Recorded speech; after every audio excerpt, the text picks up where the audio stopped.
सोपन कसाळ साहेब एक ठिकाणी येत होते.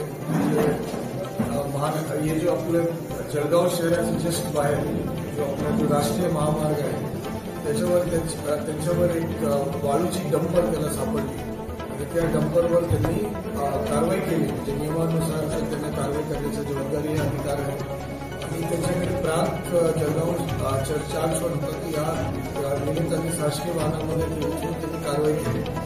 त्याच्या मागे दुसरा डंपर येत होता त्याच्यावर पण त्यांनी कारवाई केली आणि त्याच्यानंतर काही तरुण त्यांच्यावर हल्ला केले. वाळू माफियांनी त्यांच्यावर हल्ला केला. हल्ला करताना गाडीवर गाडीवर मारला, त्यांना मारला आणि त्याचे काही इंजुरीज त्याच्यामध्ये झालेल्या आहेत. त्याच्यानंतर त्याच्या जस्ट मागे आपले एक जळगाव जिल्ह्याचे तहसीलदार विजय बनसोडे त्याच्या जस्ट मागे आले आणि त्याला बोलून करून या संदर्भामध्ये काल गुन्हा दाखल करण्यात आली होती.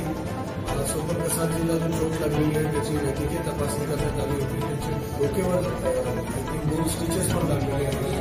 या सगळ्या गोष्टीची हे करण्यात आली आणि त्याच्यानंतर त्यांना ते आता कुठल्याही डोक्यातून बाहेर आहे परंतु त्याला उपचारासाठी रुग्णालयात म्हणजे दाखल करण्यात आलं.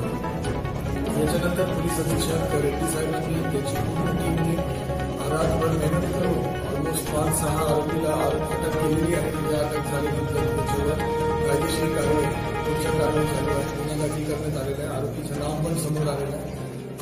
2 पैकी 1 डंपर त्यांना सापडला होता. त्याला शासनाच्या नियमानुसार त्याला जप्ती करून जळगाव मध्ये जो सेंट्रल बिल्डिंग आहे त्या ठिकाणी जमा पण करण्यात आलेली आहे आणि दुसरा डंपर जो पडून गेला त्या डंपरचा शोध महसूल आणि पोलीस विभाग संयुक्तपणे घेतात.